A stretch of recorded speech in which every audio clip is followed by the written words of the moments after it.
Сәлем, менің есімім Азамат. Мен оңтүстік Қазақстан облысынан Түлкібас ауданында Таразкөк ауылында туып өстім. Қазір Алматыда тұрып жатқаныма уже 15 жыл болды. 15 жыл болды. Мен республиканский медицинский колледжді бітірдім. Қалдаяқпада. Сол мамандық бойынша, как лечебное дело дейді, емдеу ісі, лечебное дело фельдшерский жұмыспен жұмыс істеген жоқпын. Фарм рынокта осыны жұмыс істедім. Фармда ол бірінші поставщик, менеджер по закупу, одан кейін менеджер по продажам болып тоже жұмыс істедім.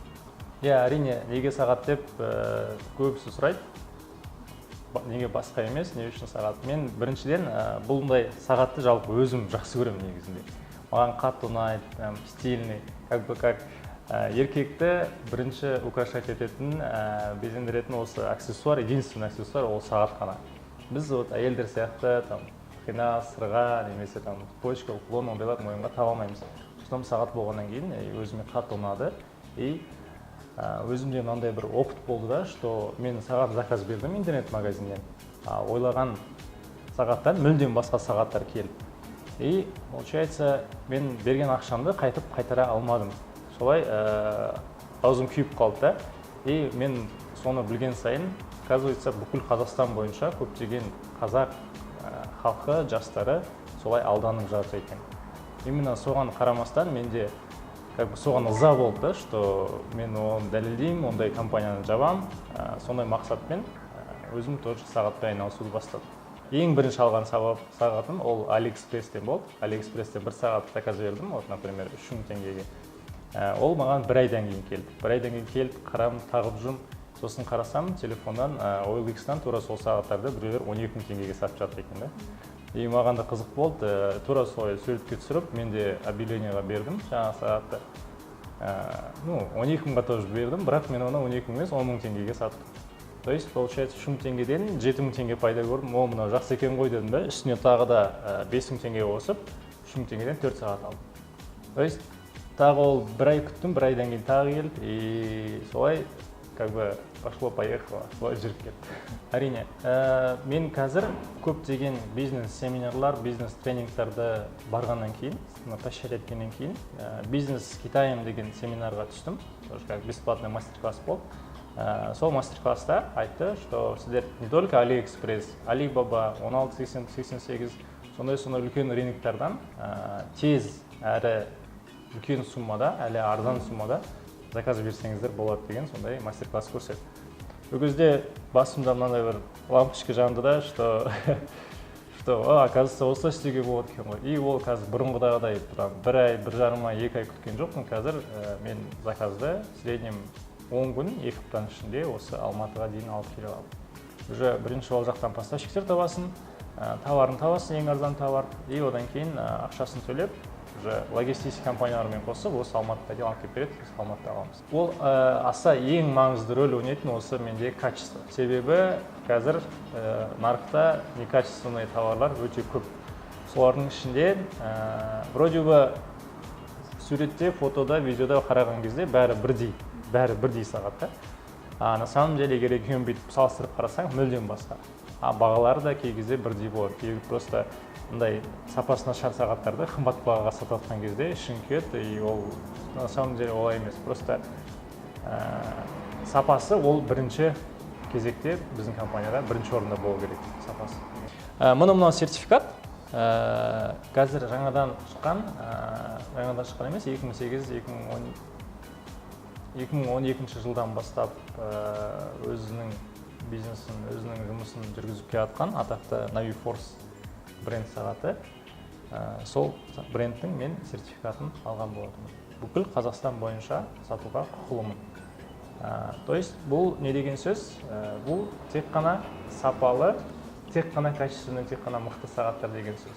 То есть біз гарантийный сервис береміз, что егер сағат заводской брак болатын болса, біз оны бір жылдың ішінде ауыстырып береміз. В основном бізде қазір интернет-магазин болғаннан кейін кішігірім офис болу керек. Ол осы уақытта дейін бір ең бастапқы на первых порах дейді ғой. Сондай уақытта, как сен үйіңде отырып жасай беретін болсаң, машинасын багажға салып сатып жүре беретін болсаң, уже үлкен оборотқа шыққаннан кейін сенде уже обязательно офис болу керек. что ол жерде курьерлер келеді, сенің сотрудниктерің сол жерге келіп отырып жұмыс істейді, и сен сол жерде жаңағы предметный съемка, фото, видео түсіру үшін саған обязательно офис керек. Дегенмен үй ол жақта бала-шаға болады, ал офис сол себепті біз офис жалдаған болатынбыз. Осы офисте қазір былай өз ойлап мен орналасқанбыз. Ал жалпы егер оборот емес, чисто былай волокитность айтатын болатын болсам, в среднем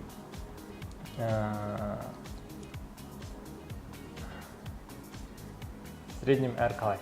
Ал егер күйген моменттерді айтатын болатын болсам, бұл сағатқа байланысты мен практически күйген жоқпын. Мен осыған дейін кішкентай кезімнен бастап біз бай семьяда ондай өскен жоқпыз. Сол себептен көп семинарларға, көп тренингтарға бара келе, что мен өзіме сондай үлкен мақсат қойдым, что мен де осы өмірде өзімнің орнымды табуым керек.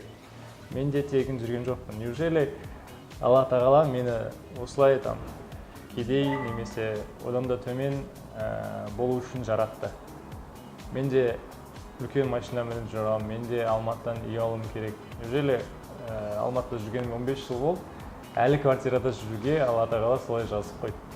Сол себептен сондай мақсатпен мен алға қарай всегда ұмтыламын деп өз-өзіме уәде бердім. Менде мынандай бір Тони Роббинстің айтқан сөзі бар. Егер сен определенный бір нишада жетістікке жеткің келсе, сол нишада жетістікке жеткен адамды тап та, и соның істеген ісін прям пошаговый отырып қайталасаң, 100% болмаса да 95%-ке сен сол дәрежеге жетесің. То есть менде тура осы сөзді ұстанамын. Егер сен, например, инвестор болғың келсе, үлкен инвестор болғың келсе, бізде Уоррен Баффет бар қазір ең бірінші орында инвестиция бойынша.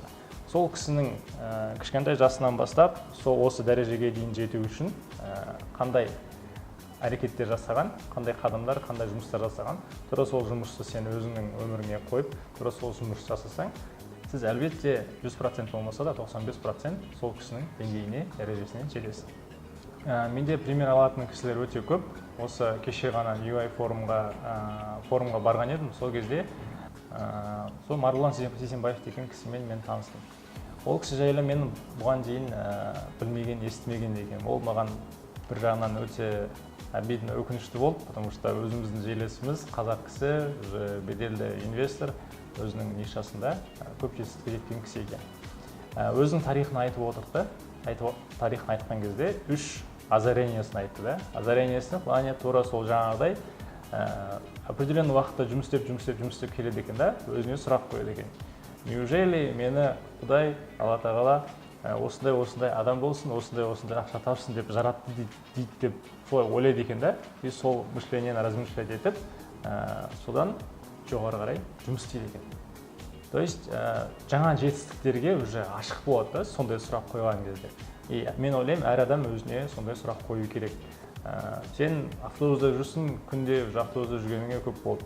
Сол не себептен мен тек қана автобуста жүруге жаралдым ба деген сияқты. Неге мен Mercedes S-класс мінбеймін, неге мен ұшақтармен жүрмеймін деген сияқты да, сондай сұрақтар адам қойып, всегда алдыға ұмтылу керек.